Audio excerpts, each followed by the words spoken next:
the British soldier. All around the globe you'll find him, from Gibraltar to Hong Kong. Everywhere he stands against the threatening years, staunch symbol of our common will to order.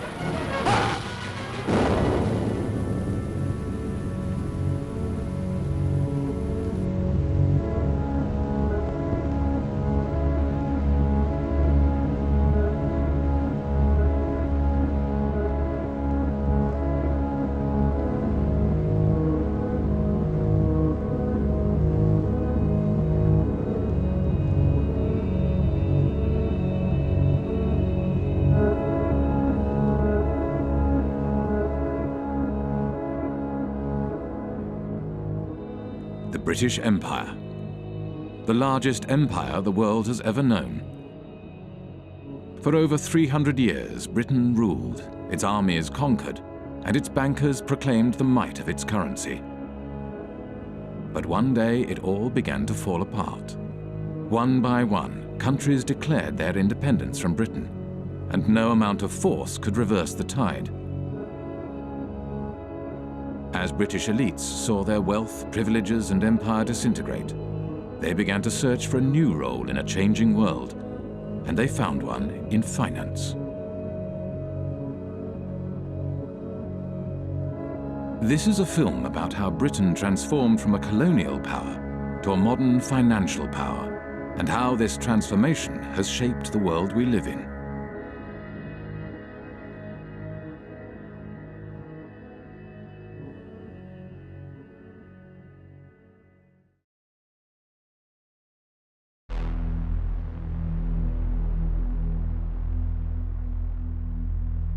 In the days of the British Empire, the City of London was the world's biggest global financial centre.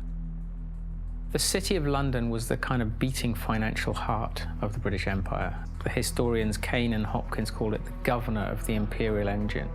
All these countries in the empire used to use the sterling currency, and the City of London was kind of the financier of this zone, not just inside the sterling zone, but outside the sterling zone as well. As Britain's empire declined, so too did the City of London. One British army truck is bombed, killing 2 soldiers and wounding 12. As rioting becomes daily more widespread on Cyprus, young people of high school age take an increasing part in the violence. Here, a group of girls are being dispersed after a rock-throwing battle with British military police. With the decline of empire, British commercial interests across the globe were under threat. In 1956, Egypt nationalized the Suez Canal. A new Middle East crisis arises as President Nasser of Egypt tells a wildly cheering crowd in Alexandria that Egypt has seized the internationally owned Suez Canal. France and Britain issue a 12-hour ultimatum. Within hours of its expiration, Britain's warplanes are winging their way to Egypt, and its bombers attack 5 key cities, including Cairo. The United States was opposed to the invasion and put pressure on Britain and France to withdraw their troops. There will be no United States involvement in these present hostilities. It is our hope and intent that this matter will be brought before the United Nations General Assembly. There, the opinion of the world can be brought to bear in our quest for a just end to this tormenting problem. Britain was humiliated. The Suez Crisis signified the end of Britain's role as one of the world's major powers. Following the crisis, there was a run on the sterling, on the UK pound. Some people suspect that the American government was encouraging this run on the UK pound. As financiers withdrew their money from Britain, the value of the pound decreased. To protect the value of the pound, Britain limited the bank's overseas lending. They were not able to invest abroad, and obviously they were unhappy. And we don't know exactly the context, but it's very clear that the banks or their representative made a representation to the Bank of England, which in itself was dominated by representatives from the banking industry. It seems that they have reached an agreement which was never written, that if the banks intermediated between two non-residents in a foreign currency, in that case the dollar, then this particular intermediation, this particular deal will not be considered by the Bank of England under its own jurisdiction. The banks began to create a market for dollars in London, called the London Eurodollar market. To differentiate these euro market activities from their domestic banking activities, banks kept two sets of accounts. The Bank of England, the UK regulator, declared that the London euro market accounts were not in London. They were elsewhere, and therefore it had no responsibility for regulating them. It's about providing a legal space in which you pretend activity is taking place. And the importance of that is that you pretend it's not taking place in the economy where it really is taking place. So you're taking activity from the place where it's regulated and taxed and pretending that it's happening elsewhere. Now, where doesn't really matter, it's just elsewhere.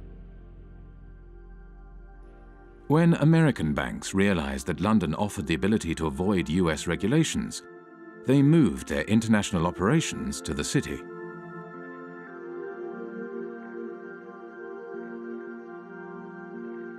Around the same time as American banks were moving their international operations to London, another new kind of financial space began to emerge, far away from London, in Britain's overseas jurisdictions, the last remnants of empire. Back in the 60s, the Cayman Islands was a complete backwater. The stories go that mosquitoes were so thick in the air, sometimes they were enough to suffocate cows. That's a legend that you hear about the Cayman Islands. I don't know how true it was, but there was nothing happening there. Accountants and lawyers from London arrived in the Cayman Islands and other British dependencies and began to draft a set of financial secrecy laws and regulations. Because these jurisdictions' main selling point was secrecy, they were called secrecy jurisdictions. What the Cayman Islands was doing was straightforwardly illegal activity. Drugs money was coming in huge quantities, tax evasion, whatever you wanted, you could have it.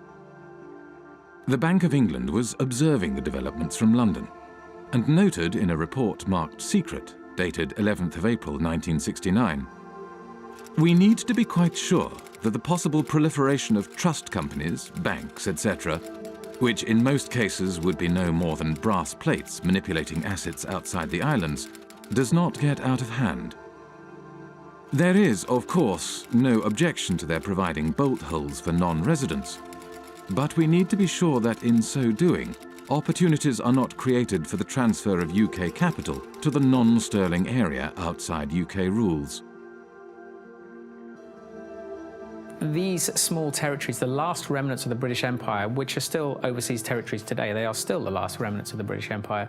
There are 14 of these overseas territories. 7 of them are bona fide tax havens, including the Cayman Islands, Bermuda, the British Virgin Islands. Some of the biggest tax havens in the world today are still British. With access to large amounts of offshore money, the euro market grew rapidly. By 1980, it had reached $500 billion. By 1988, $4.8 trillion. And by 1997, nearly 90% of all international loans were made through this market. The British Empire had sunk, leaving hardly a trace behind. But the City of London adapted and survived.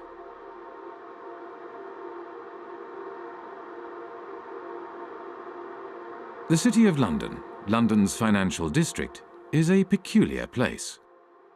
It has been called a city within a city, a state within a state.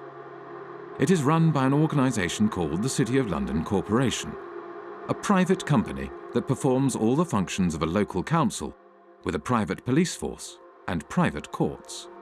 Those of you who aren't from the UK, some of you even who are, might not be aware just how weird a thing the little City of London is within the big London. The City of London is a separate entity to the wider London, and it has its own head, the Lord Mayor, who's distinct from the Mayor, who runs the rest of London. Every November, the city stages the Lord Mayor's Show, the world's oldest civic procession.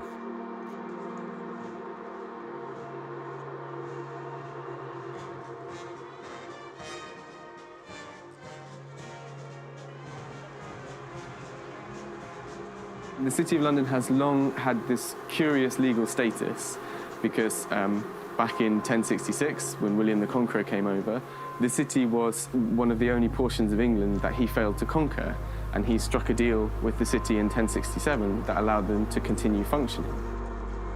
To this day, the City of London is exempt from numerous laws that govern the rest of Britain. Its political system derives from the Middle Ages. The city's electorate is dominated not by its residents, but by the private businesses operating within the city. Its Lord Mayor is selected by the heads of medieval guilds.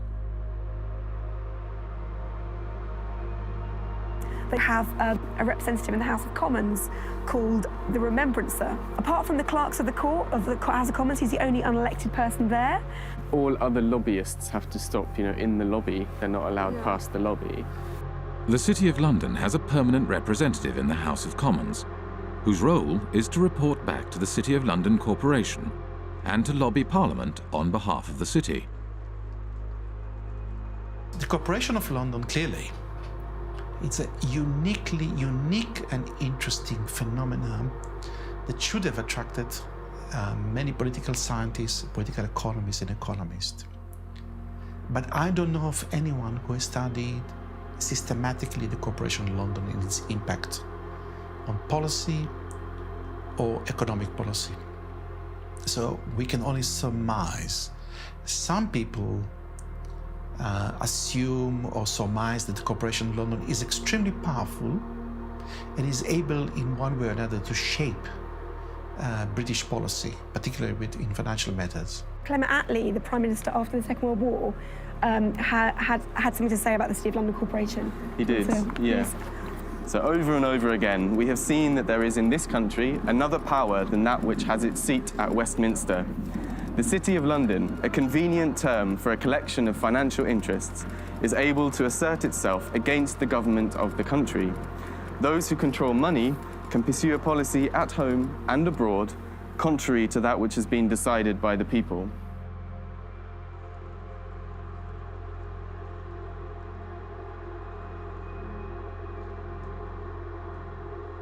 At the heart of the City of London stands the Bank of England. The Bank of England is not just a central bank, it is also a financial regulator. At the demise of empire, the Bank of England used this regulatory authority to help attract the world's banks to London. In 1972, the Bank of England issued a license to the Bank of Credit and Commerce International, which set up its head office in London. Within 10 years, BCCI grew into the 7th largest bank in the world. 10 years later, BCCI was bankrupt. The deputy director of the CIA, Richard Kerr, said late today that the CIA did use BCCI to support CIA activities overseas. But BCCI had not just collaborated with the world's intelligence services. It had also engaged in extensive financial fraud, money laundering, and terrorist financing. BCCI constituted international global crime of a level that boggles the mind. BCCI was financing terrorism. The Bank of England knew it, says the report, but instead of supervising it properly, it tried to prevent the bank's collapse.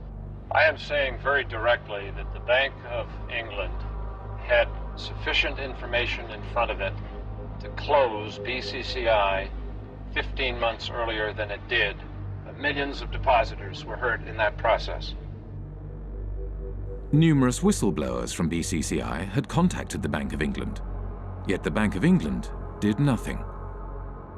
The Bank of England had plenty of time to intervene and investigate, but it did not do so because the tradition at that time, which still survives, is that, well, actually, you have to just kind of send hints and talk over lunch tables with the chaps regulating other chaps, and all would be well.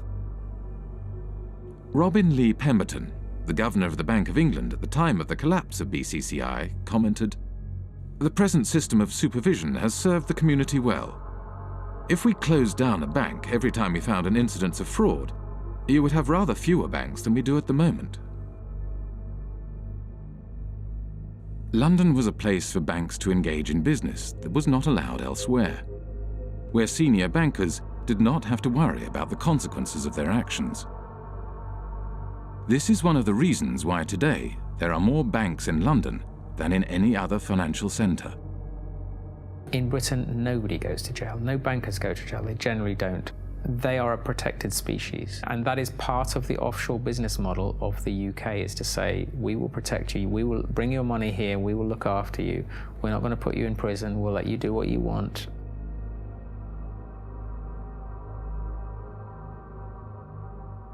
Light touch regulation was one way of attracting business to London. Another was secrecy. From the 1960s onwards, City of London institutions began to establish offshore branches in former outposts of the British Empire. Their aim was to create offshore centres with strong secrecy legislation in order to attract capital from across the globe. Swiss banking secrecy is the most famous, the most well-known. You know, you put your money in a Swiss bank and they promise not to tell anybody, and that's one kind of secrecy. But another kind of secrecy, which is very British, is the trust. And the trust is a very slippery, complicated, and devious mechanism. Trusts emerged, the legend has it, from the time of the Crusades, when the knights would go off and fight in foreign lands, and they would leave their assets in the care of trusted stewards. What trusts do ultimately is they play with the concept of ownership. Ownership is not such a simple thing. So the settlor, the knight in this case, would hand over the assets to someone who these days would be called a trustee. It's often a lawyer. Legally, you are separated from those assets. They're not yours anymore. There's a barrier. You can't be taxed on them. Nobody's going to find anything about your connection to these assets. In Britain's offshore jurisdictions, no qualifications are necessary to be a trustee. Anyone can set up a trust and act as a trustee. There is no registry of trusts. There are no bodies to certify that a trust has been set up. The only persons who know about the creation of this agreement are the trustee and the settlor. There's no obligation to register it. There is no financial reporting obligation of trusts. They're not required to put annual statements onto account anywhere. So actually trusts are, to all intents and purposes, invisible arrangements. Economist John Christensen was an economic advisor to the secrecy jurisdiction of Jersey for 10 years. We're not talking about a few million. We're talking now about trillions. Trillions of dollars of capital, which apparently belong to nobody. For tax purposes and for other purposes, they belong to nobody. Everything, works of arts, gold bullion, racehorses, cars, real estate, not just financial assets, but a whole load of non-financial assets belong to these trusts, sitting there belonging to nobody. Now think that one through, because we are talking about maybe as much as $50 trillion of assets sitting offshore behind these instruments. Well, the Cayman Islands are among several British overseas territories who have signed a new information exchange agreement with Britain and the rest of Europe to tackle tax evasion. The countries are now required to automatically provide details of the ownership of bank accounts and how they're used. Cayman became the first signatory last week. It's important that the Cayman Islands should be recognised as the first overseas territory to sign such an agreement with the United Kingdom. And I think this importantly reflects the constructive approach that the Cayman Islands has taken in delivering our shared objective of rooting out tax evasion. The trust lies at the core of the British secrecy model. They don't use banking secrecy. The Swiss use banking secrecy. The British, of course, are only too willing to kill off banking secrecy because they will then capture a larger market share. That's why the Brits are doing this. Trusts are the basic building block of Anglo-Saxon secrecy, and they form the basis from which complex offshore structures are created. Every secrecy jurisdiction offers a specific set of services, from trusts to shell companies to secret bank accounts and nominee directors. The combination of these services into complex structures, spanning multiple jurisdictions, enables the creation of secrecy structures that are almost impossible to penetrate. An offshore structure will often have a trust kind of sitting at the top of it. The trust will be here managing the assets, kind of controlling the assets. Underneath it, the trust will own some shell companies. Each one might be in a different jurisdiction. So you might have a trust in one jurisdiction whose trustees are somewhere else, whose beneficiaries are somewhere else, which owns offshore companies somewhere else. Each of these companies might then own assets, so that they might own, a bank account, a racehorse, a yacht, a painting, a portfolio of shares or whatever. There are numerous variations of trusts and offshore secrecy structures. There are offshore lawyers whose work entails the creation of ever more complex and obscure structures. The aim of these structures is to hide the identity of the owners of offshore assets and allow offshore wealth to be recycled back into global markets. But looking on the amount of money being administrated from tax havens, you see that it is a curve going like this. And all the talking we have been doing along with other wonderful people fighting against tax havens has not changed anything, It is the word where you say, go on talking, you're interesting me, and I'm going on doing what I want to do. We know everything today because we have had the Panama Papers, we have seen it, and we are not able to act upon it. And we are not able to act upon it because this system is really protecting the few people that are having benefit from it. And these are in percentage very few people, but they are powerful. And I see in the Panama committee that I'm sitting in, the only thing that could change this is to have a public accessible register of the beneficial ownership of trusts and of all kinds of companies. It is easy. The Panama Papers are a collection of leaks from the offshore law firm Mossack Fonseca. Mossack Fonseca is the fourth largest offshore law firm. The other 9 of the 10 largest offshore law firms are registered in British overseas jurisdictions. When countries complain to Britain about the activities run out of its offshore havens, Britain claims that these places are independent and that there is nothing it can do. I've heard time and time again from officials in Berlin and in Paris and in Washington and in other countries that they've been told by the British government that, yes, they're well aware of what's going on in Jersey and they think it's very unfortunate, but they don't have the powers to intervene. Well, that's a straightforward lie. They do have the powers to intervene. They just choose not to.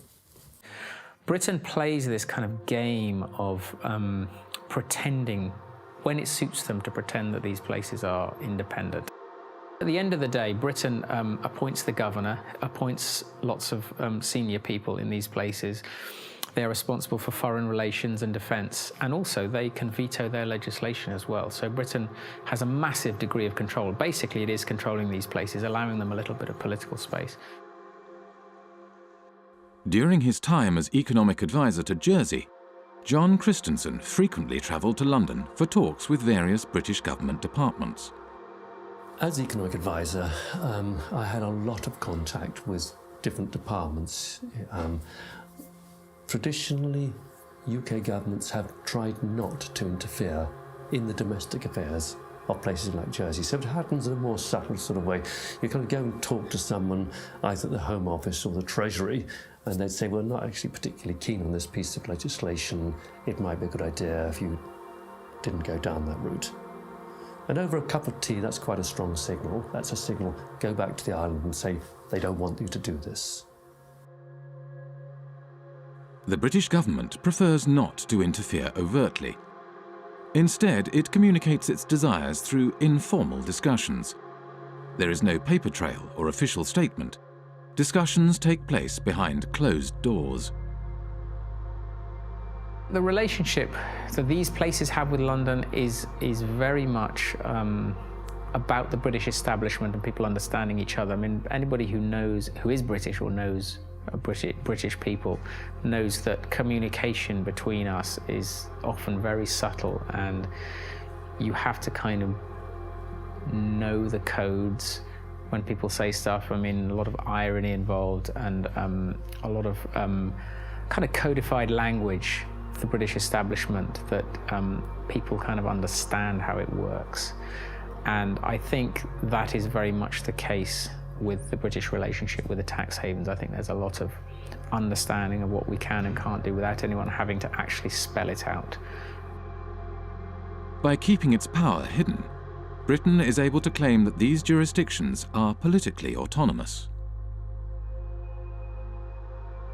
Independence for Cayman is not on government's agenda. That's the message being sent to the UN Special Committee on Decolonization. Attorney Steve McPhail will be representing government at the UN meeting. The committee was set up to help colonies around the world on the road to independence. But Mr. McPhail says he'll be making it clear that Cayman is not ready for that transition. And that message is that the Premier, his cabinet, his party has no mandate from the people of the Cayman Islands to seek independence. That is the message that I will be carrying. When the Bahamas declared independence from Britain in 1967, the offshore bankers relocated to the Cayman Islands and continued their business from there. It was the British connection that reassured bankers and their clients that their money was safe. This British bedrock, that is what has allowed these places to become so trusted by the financial services industry and offshore finance and all these people. In reality, much of the wealth administered in Britain's offshore havens is controlled from London. The City of London, by and large, likes to do its really dirty work outside London. There might, heaven forbid, be a regulator who actually takes the job seriously and starts to prosecute them for fraud in London. So better to do the frauds offshore in Gibraltar or Jersey, where there's much less risk that a serious prosecution will ever happen. Deals are often discussed and concluded in London, but then registered offshore for tax, transparency, and regulatory purposes. What they allow the city to do is to get involved in dirty business, but then when the scandal hits, to say, well, they're kind of independent, there's nothing we can do about those places, that's not us, that's tax haven activity, and we're the city, you know, we're not involved in that kind of stuff. So it's an incredibly kind of convenient relationship. The City of London has shaped the way in which Jersey, Guernsey, and the British Overseas Territories have developed as tax havens. I see these places as the Frankensteins created by the City of London. Today, the UK is the world's largest provider of international financial services. The UK has an almost unique role in global finance. If you look at data, the kind of data that we've constructed in the Financial Secrecy Index, you can see the relative shares of each country in the global provision of financial services exports. That's financial services to non-residents. Now, there are two big centres, and everything else is quite small in comparison. The two large centres are the United States, with around 19% of the global market, and the United Kingdom and its offshore jurisdictions, which have around 25% of the global market. And if you add to that other jurisdictions, ex-colonies, but recently independent, fairly recently, by which I mean Hong Kong, Singapore, maybe even Dubai and Bahrain, and Cyprus, then you reach a figure of nearly 40%. And I think that figure represents better the position of London in the global financial market. The soldiers left, the administrators left, all the colonies, but they still kept a significant degree of control over the financial flows from these former the former parts of empire in the rest of the world. So you could describe it as a second empire, Britain's second empire, sort of hidden financial empire spanning large parts of the globe. At the time of the British Empire, the City of London was the world's largest global financial centre. Not only Britain's colonies, but also independent countries did their banking in London and used the empire's currency for trade and financing. As the empire declined, so too did the City of London. The establishment of the London Euro market enabled City of London banks to continue to exploit their empire-era networks and expertise, and the creation of secrecy jurisdictions gave banks access to large amounts of cheap money.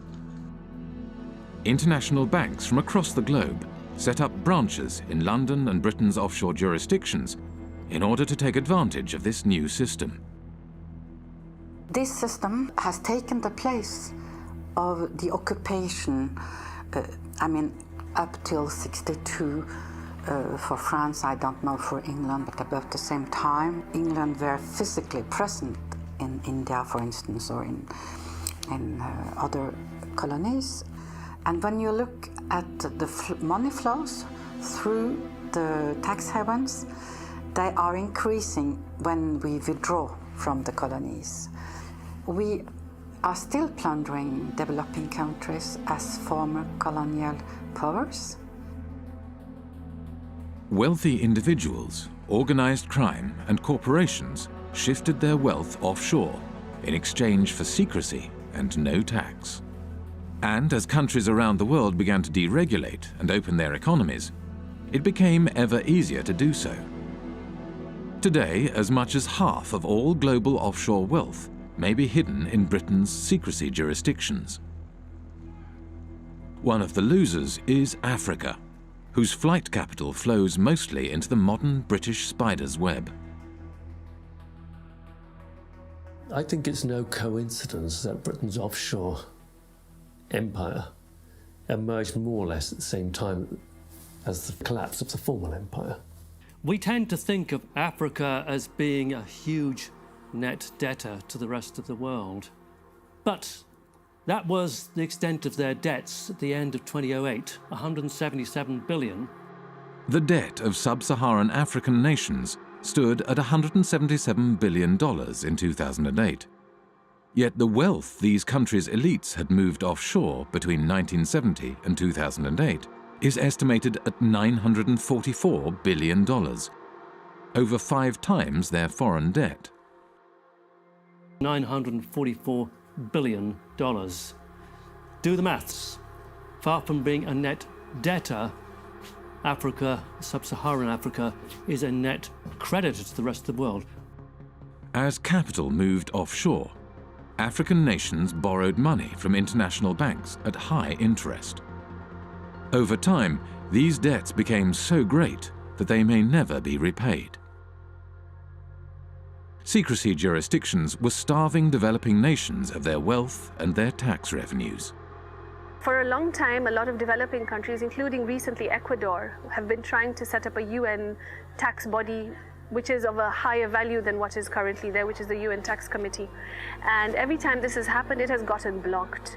During the financing for development process in Addis Ababa last year, I think it was the UK and the US that blocked attempts again to set up this World Tax Organization. So why would they not want to have democratic decision-making in global decisions on how tax gets collected across borders? I don't understand this. As long as we have cross-border activity that involves both criminal and legal activity, as long as we're unable to separate the two, this is going to continue to be a problem. Western nations block attempts to provide greater transparency of international financial flows and the implementation of global standards for the collection of tax across borders, whilst elites in developing nations use offshore centres to hide their wealth offshore. The oil from Gabon has not benefited people in Gabon. And this is true for the copper in Zambia, for the gold in Mozambique or in Mali. they have benefited the company that do extract it and their shareholders. It has benefited the corrupt elite in the country. In developing countries, the offshore system of tax havens has facilitated the looting of these countries by their elites. It has enabled them to steal the money and keep it safe somewhere else. Illicit financial flows, because the anonymity that drives them creates incentives for people in positions of power to be corrupt. This is why there's a group of countries where development progress is so difficult.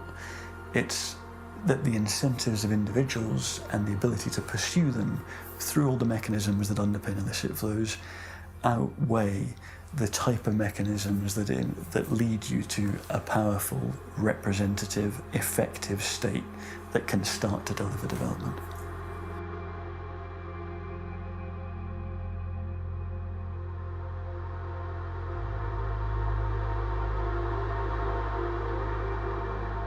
Worldwide, developing countries lose over $1 trillion every year in capital flight and tax evasion.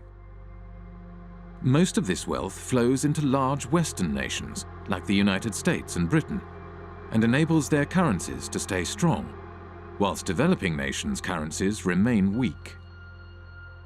But illicit flows into Western nations also had another unexpected side effect.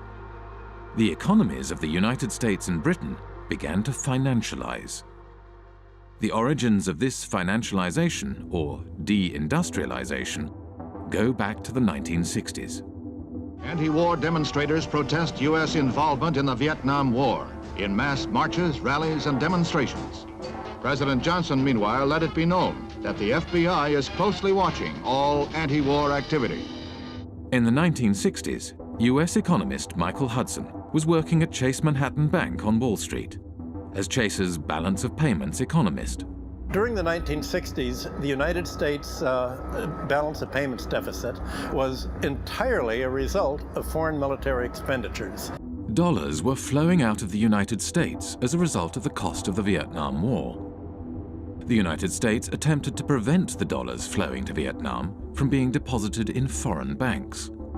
The government asked Chase to set up a branch in Saigon during the Vietnam War. And as you can imagine, it didn't have windows. It was sort of a fortress. It lost money, but the government went to Chase because it said, if you don't get this money that's being thrown off by the military in Vietnam, then it's going to go into French banks. It'll get to General de Gaulle, and you know what he's going to do every month. He's going to cash it in for gold. That's what the United States was trying to stop. The US was not successful in stopping the outflow of money, so it began to hatch a different plan. In 1967, Michael Hudson was handed a memo by a former State Department employee. In 1967, I was given by a former State Department employee in the elevator at Chase Manhattan a memo from the State Department urging that Chase Manhattan would take the lead in helping the United States become the Switzerland of the world, meaning the flight capital. The State Department, through Chase, asked me to estimate how much money do you think is available if America were to become the new Switzerland, and how do we do it? The plan was to organize offshore banking centers in the Caribbean and elsewhere, and the hot money wouldn't come directly into Chase because that wouldn't be nice and very legal. What happened was that the Latin American criminals, other criminals, drug dealers, all sorts of organized crime, would put their money in the offshore Caribbean banks, and these offshore banks would then deposit the inflow in the head office. By moving offshore dollars back into the United States, the US was able to stop the outflow of dollars and support the value of its currency. Every country looks to its foreign exchange rate. And the foreign exchange rate is not only imports and exports, it's capital movements. And if you look at the International Monetary Fund's monthly international financial statistics, you have sort of a steady balance of trade, a steady immigrants' remittances. What goes up and down are called errors and omissions. What the United Nations and the IMF call errors and omissions are flight capital. It's the reason that it's omitted is they don't like to really look at this. In the 1930s, Roy Ovid Hall, economist for the U.S. Commerce Department, wanted to include criminal movements in the balance of payment statistics. And Congress got very upset. I was told in Washington the argument was, we're a Christian country. We don't want to report crime. It's just, don't look at it. And they forbid him to include criminal money in the balance of payments. I guess now you call it errors and omissions. You don't call it criminal inflow and outflow. In the 1960s and 70s, Britain was faced with a similar dilemma as the United States. Money was flowing out, and this decreased the value of the pound. Britain realized that it, too, could support the value of its currency by opening its domestic markets to the trillions of dollars passing through its offshore havens. But just as in the United States, this had an unexpected side effect. The British banks today, just as in the 19th century, don't put their money into British manufacturing. They put their money into real estate speculation, into financial speculation, foreign currency trade. So the financialization of London has helped deindustrialize the country because it's enabled sterling to be supported by this huge inflow of hot money, this inflow of drug dealing money and criminal money and tax evasion money all over the world that is going to London instead of going to Switzerland, Liechtenstein, or the Caribbean.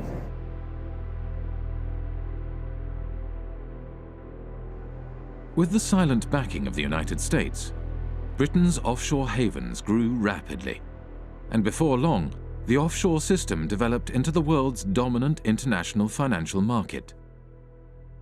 Few were aware how this market functioned. In 1986, economist John Christensen went offshore to investigate. He applied for a position at the Jersey office of one of the world's major accounting firms. At Deloitte & Touche, I was working in what's called company and trust administration, straightforward offshore stuff. I went offshore specifically to work in that area because that's where you're dealing with the offshore companies, the shell companies, the offshore trusts, and you're administering them. That way I could see from working inside a big global accounting firm exactly what the clients were doing. I had complete access to all the client files. And over the course of my period of working with Deloitte & Touche, I investigated over 100 of their clients offshore, and this is what I found. There were some insider traders, some market rigging, some avoiding disclosure of conflicts of interest, illicit arms trading, illicit political campaign donations, contract kickbacks, bribery, fraudulent invoicing, trade mispricing, and, at the bottom, tax evasion. Okay? This is what the clients were doing. On the basis of a sample of the clients that I looked at, not a single client was involved in what I would regard as genuinely legitimate activity. They were all involved in some kind of tax dodging or worse. I met with Carl Levin. He used to be an American senator, and he made a lot of inquiries into private banking, asking questions to the bankers. What do you think the percentage is among your clients that are using these companies for legitimate purposes? And the answer was, I believe that 99.9% of my clients are using these companies for illicit purposes. This is a reality. This is American bankers telling what they are doing. And it's exactly the same thing with UK bankers helping their clients to have accounts in Panama or in Bermuda or in Cayman Islands. Secrecy jurisdictions are heavily used for fraudulent and grey area financial activities, areas where secrecy is not just desirable, but a necessity. Legitimate financial activity has no need for the secrecy offshore havens provide, nor a desire to pay the high fees offshore banks and law firms charge. Today, close to half of the world's secrecy jurisdictions are British dependencies. In public, these jurisdictions claim they are transparent and their financial services sectors are engaged in legitimate financial activities. Our economy is not based on secrecy. It's based on transparency. It's based on a sound regulatory environment. It's based on good governance and good government with a British government legal system. That's what our financial institutions are based on. Well, tonight we have a response from the head of Cayman Finance after a group of U.S.-based anti-tax evasion activists announced plans to travel to Cayman to draw attention to what they feel is corporate tax evasion. Finance Chairman Mr. Richard Cole says he's encouraging the group to visit and says our financial sector has nothing to hide. I would say if anybody wants to come to Cayman to find out what's coming, you know, what we do here, come on down.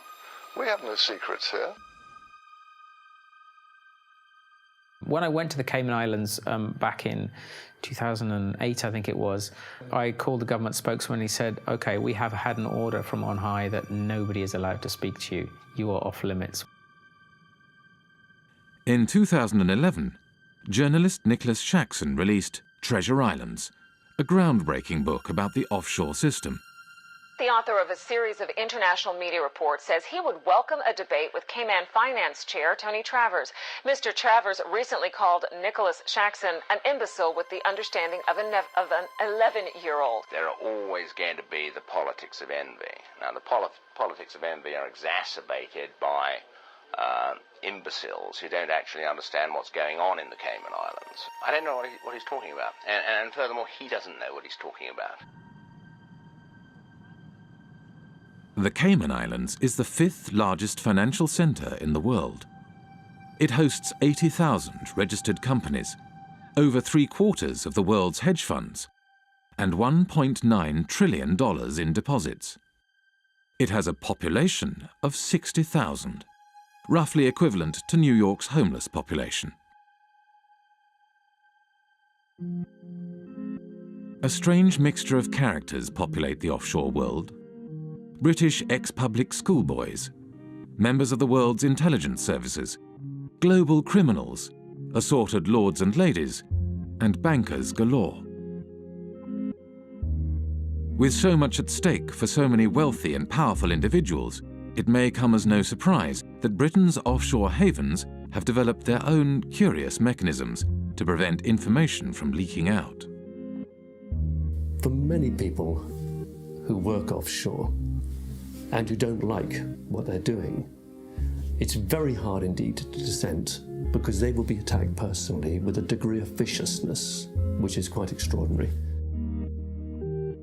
Most of the time the instruments of suppression are relatively sophisticated. You won't get promotion by doing this, or your family won't like it. It's not generally, let's slam them in prison. That's far too crude. We are talking about very substantially, the establishment, the British establishment in these cases. The mechanisms are very, very subtle. Sort of ostracism is one way of doing it. These peculiar mechanisms for, if someone tries to blow the whistle, you find all sorts of methods that aren't the most, just fire them, you give them far too much work to do, you steer them in a different direction. One person who is intimately familiar with how suppression works offshore is former Jersey Senator and Health Minister Stuart Sivray. In 2009, he leaked a report on a rogue nurse suspected of killing patients at Jersey's hospital. It all came to a head during a state's debate on Tuesday the 10th of March. Senator Stuart Sivray brought the sitting to a standstill, claiming Senator Jimmy Pershard had sworn at him and told him to go and top himself. Senator Pershard denied the claim, saying, "I absolutely refute that." But less than a week later, he was forced to admit he'd lied. Senator Pershard has now admitted that on another occasion he did tell Senator Stuart Sivray to go and do everyone a favour and slit his wrists. I was arrested at my house one morning by 6 plainclothes police officers. There were another 2 specialist data search police officers on hand, and also another 2 police officers in full body armour of one of those battering rams that they kind of use in drugs raids.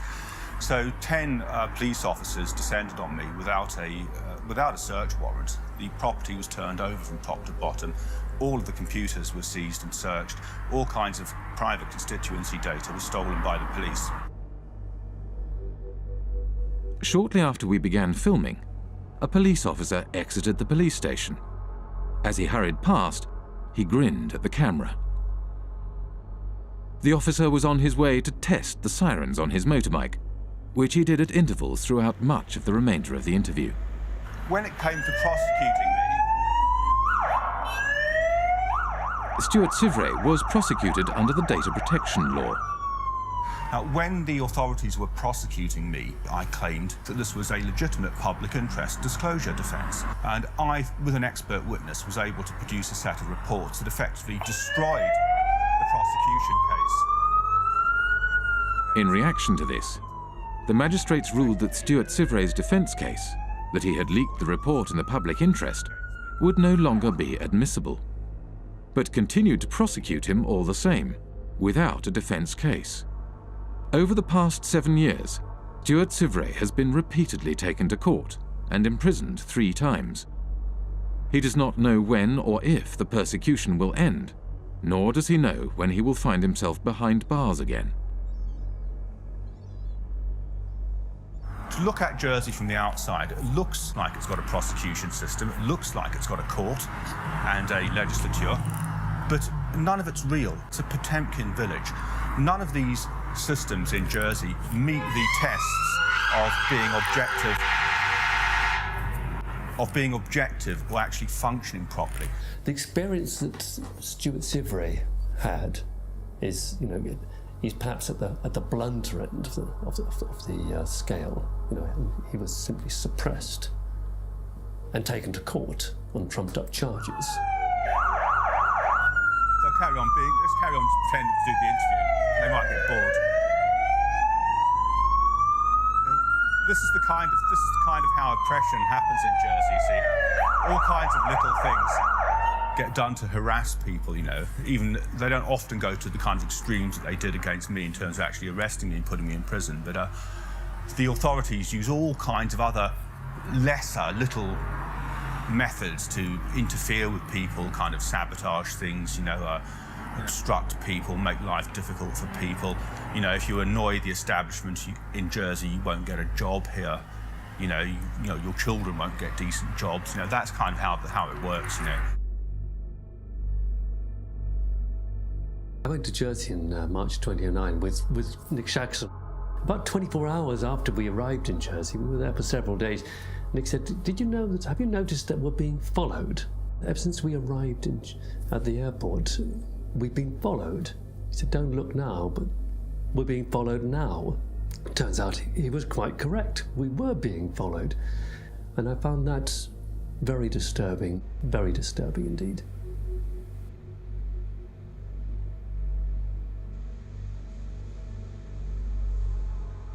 They have a saying in Jersey, if you don't like it here, there's always a boat in the morning. Jersey Finance promotional literature states, Jersey represents an extension of the City of London. It's where the City of London chooses to do many of the activities which they couldn't do in London itself. We're here just to talk about this one company called Appleby. I'll just read what they say on their website. Members of the firm, Appleby, have gone on not only to political office, but also in a number of centres, Bermuda, Jersey, the Isle of Man and the Cayman Islands, to senior judicial office. So essentially, they're boasting of the fact that their staff and their partners have a real interchange between the people that are in power in these offshore financial centres. The same lawyers and accountants who set up and administer offshore trusts also occupy senior political positions. In Britain's offshore world, Most politicians are in business. They lobby for business and promote business interests. They draft, refine, and pass legislation. Politicians sit on the boards of the companies they are supposed to regulate. There is no place for dirty money in Britain. Indeed, there should be no place for dirty money anywhere. The challenge I'm laying down for every country today is to root out the rot of corruption, to ensure transparency over what your own companies are doing, require transparency for foreign companies in your country too, and work with us to spread this approach to transparency around the world. In public, British politicians claim they are cracking down on secrecy jurisdictions and corruption. But in practice, they do the opposite. When I talk to politicians in Brussels, they say that they've had more lobbyists from London, and including politicians, come to them to protect the City of London's interests than they've had from every other European member state combined, which gives you some idea of the extent to which British politicians see themselves as essentially lobbyists for the City of London. We begin with our big story. Cayman's efforts to ensure transparency in its financial services sector is being recognised by the international community. Earlier this week, the UK's Prime Minister David Cameron told Parliament that the tax haven label placed on its crown dependencies and overseas territories is unfair. Many British politicians have personal and business ties with the City of London and British secrecy jurisdictions. Former British Prime Minister David Cameron's father, Ian Cameron, was an expert in offshore funds and was involved in offshore trusts from the 1980s onwards. At this courthouse behind me here in St Helier, we found this. It's a document called a grant of probate, and it's attached to the English will of none other than Ian Cameron, David Cameron's father. Say hello to Mum and Dad. Hi, Bar, how are you? Good to see you. Ian Cameron was certainly a wealthy man. In 2009, his personal fortune was estimated by researchers for the Sunday Times Rich List at £10 million. Yet when Ian Cameron died in 2010, his estate was much smaller than might be expected, just £2.7 million. In many cases, it's the politicians and their cronies and their families and so on, and the business people who sponsor the political parties, who are using these offshore services themselves. So they've got no personal interest in closing it down. If they wanted to close it down, they could do it tomorrow. The fact of the matter is they don't want to do it because they themselves are complicit with the process.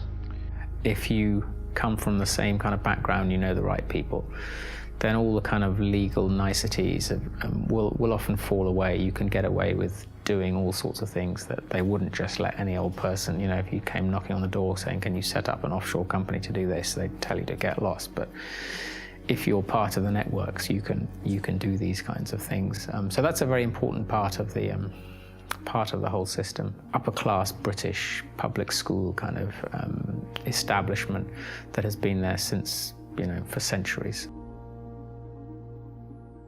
The British establishment, an old boys' network of privileged elites, had carved out a lucrative niche for themselves in the offshore world after the demise of empire. They transformed themselves from administrators of empire into financial handlers for the global elite and multinational corporations. As more money flowed offshore, societies around the globe began to feel the impact of the offshore world. The reality is not what you believe, that your prime minister has the power to decide on the future of your country. The power is hidden here.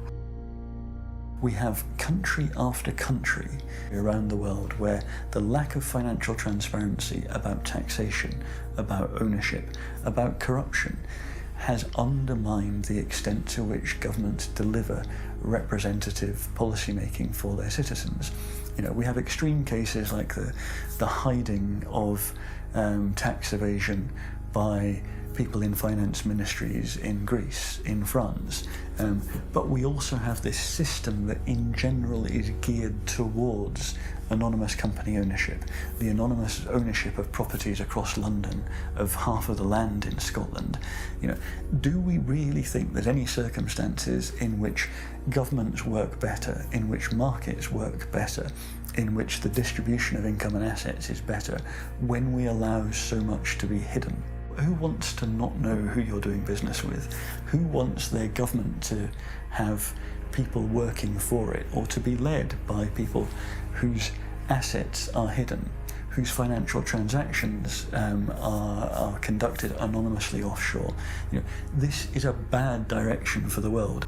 We need the citizens to understand what is happening, that they are the ones who is carrying the burden, and that some individuals having the power are exonerating themselves. Ordinary people are paying taxes, rich people are not. So this is inequality, and it is leading up to populism, because it shows so clearly that the people today leading the world are not able to take care of the interest of ordinary people.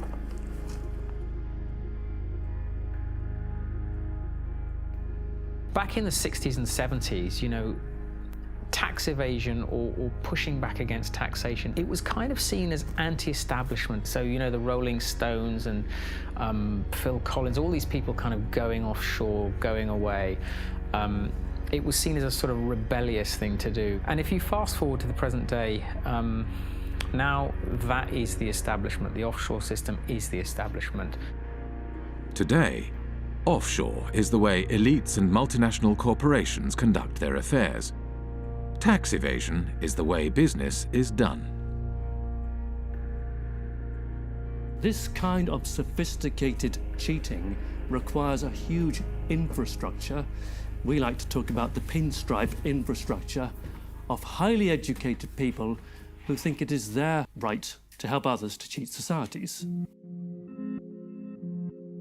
We have a new mafia in town. It does not actually shoot people, does not put bullets in their kneecaps, but its trade is just as deadly. It deprives people of opportunities to have healthcare, education, security, justice, and essentially a fulfilling life. Accountants form the backbone of the offshore system. They administer the structures that allow individuals and corporations to shift their money offshore and evade taxes. There are about 2.5 million professionally qualified accountants on this planet. About 330,000 are in the UK.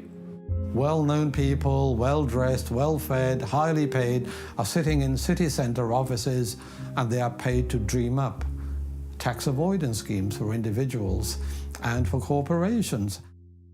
We can all elect a government which says, vote for us, we will give you better healthcare, better education, better security.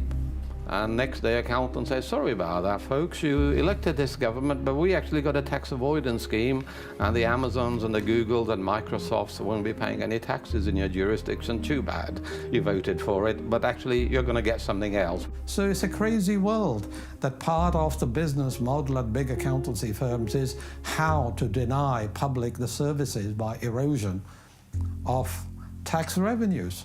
And these firms are then rewarded with government-funded contracts, and the same firms are then advising local governments and the central governments, and the same firms then report on the company accounts and tell us all is well. When I argue this with a Pricewaterhouse partner in a face-to-face debate, he said, Professor Sicker, you never give us credit for anything. We generate millions of dollars of revenues, and we have lots and lots of satisfied clients. What is your problem? And my response was very simple, that's the language of drug pushers and pimps.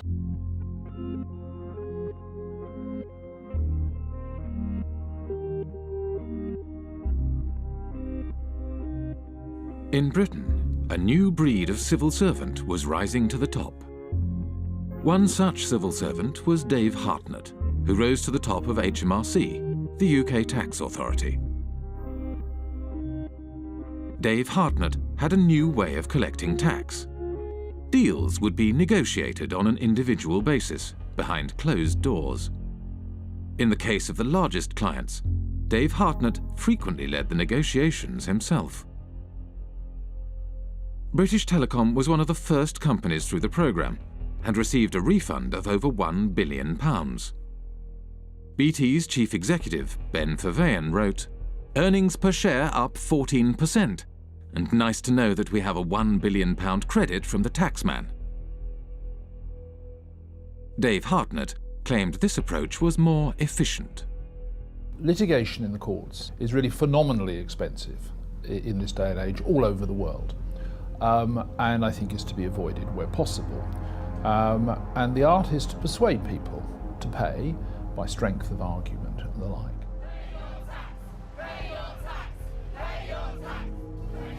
After protests erupted in 2011, the Treasury Select Committee questioned Dave Hartnett. Dave Hartnett claimed he could not give any information due to taxpayer confidentiality. What in statute prevents you from disclosing information to Parliament? All my advice, Mr. Barclay, so far has been that I am prevented, and my colleagues are prevented, by the Act and by the decision of the Commissioners. Dave Hartnett failed to mention that the legal advice he had received stated that the disclosure of information was at the discretion of the head of HMRC. The head of HMRC was Dave Hartnett himself. Just like the mafia has penetrated the state, accountancy firms have also penetrated the state. At the head of anti-avoidance in the UK, tax authority is from one of these firms. The newly appointed chairman of Her Majesty's Revenue and Customs, which is a tax authority, is a partner from KPMG. Their partners have penetrated the state. They are running the Treasury. Britain's financial services industry had penetrated the state and began to shape its laws for its own benefit. The degree of political capture by the City of London, by the big banks and the big law firms, is so enormous that the politicians have effectively become their spokespersons. With the government unwilling to act in the interest of the public, a group of protesters confronted Dave Hartnett at a private event in Oxford. Hi everybody, I'm sorry to interrupt. I'm just going to take a few moments of your time. Here tonight to present Dave with an award. It is the Lifetime Achievement Award for services to corporate tax planning. Thank you. Thank you very much. Dave's been a great friend to the industry, a great friend to many of us over the years, and really we just can't thank him enough for what he's done. Obviously us at Vodafone, it saved us billions off our tax bill, and our friends at Goldman Sachs as well, we've also saved us millions as well. 25 million or so. These people are trespassers and intruders. And I know you've had problems with This is an unlawful conspiracy to trespass. And you will go, sir. You will depart immediately before we set the dogs on you.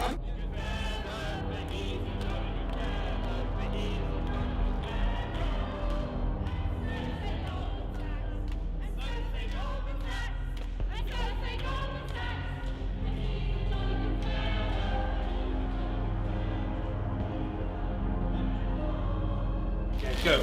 You're trespassing. So sorry. Please You are trespassing, scum. Go.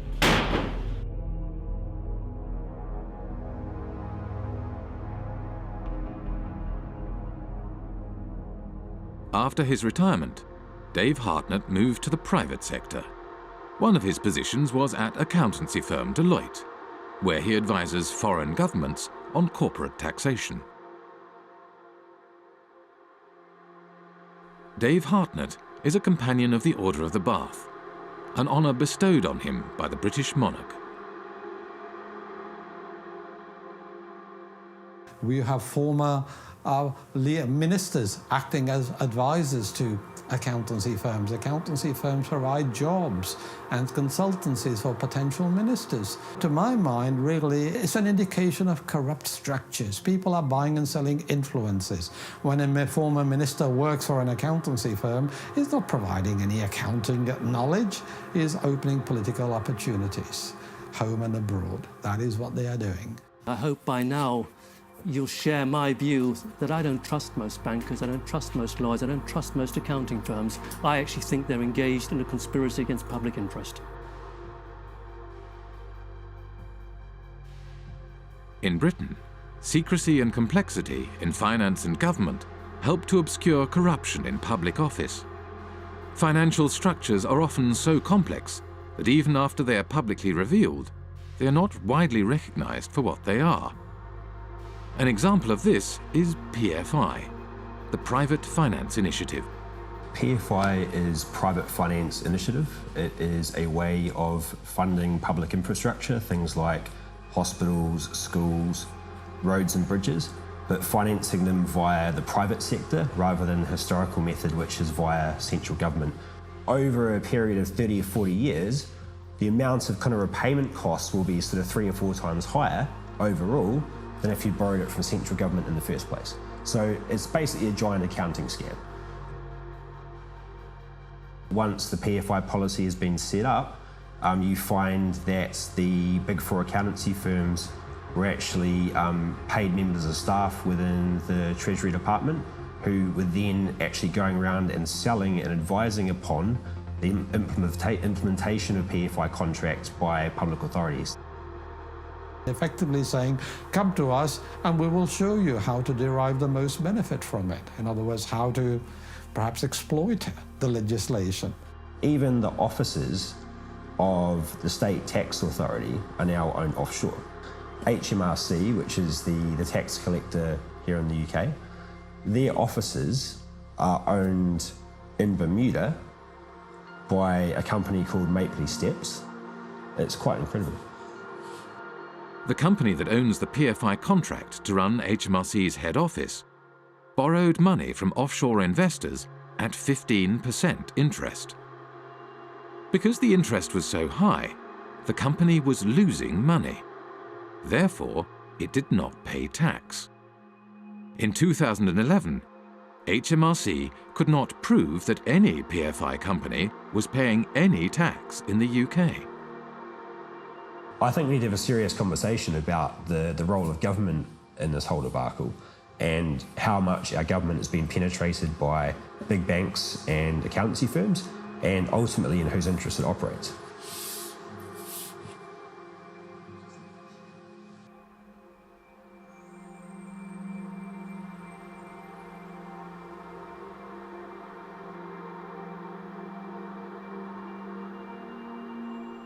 The reason we were protesting outside the Africa PPP conference is that we wanted to make sure that citizens back in Africa should hear about the fact that such policies have been a complete failure here in the UK.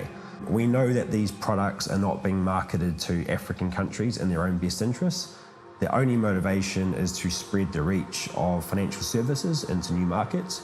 It's all being promoted in the interest of the City of London. What you're seeing is basically a second form of colonialisation. You've had initially occupation, resource extraction, and through that process, countries like Britain, which have had a large offshore empire, have developed significant networks, and now those networks are being used to promote and exploit financial services.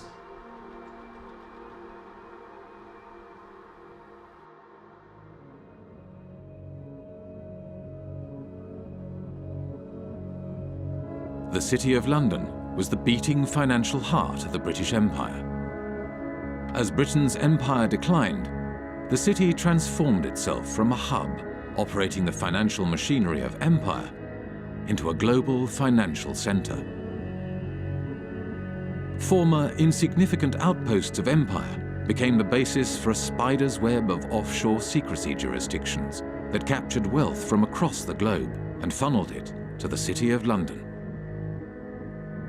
Today, 25% of international finance is conducted on British territory. almost half of the world's secrecy jurisdictions are under British protection. Up to half of all offshore wealth may be hidden in Britain's offshore havens. Financial services is how Britain's elites make their money. And it is also where former government ministers, senior civil servants, and retired spooks from MI5 and MI6 receive lucrative consulting positions after their time in public service. Together, they have transformed Britain and its dependencies into the world's largest tax haven, harming development throughout the world and turning Britain itself into a country that serves, above all, the interests of its elites.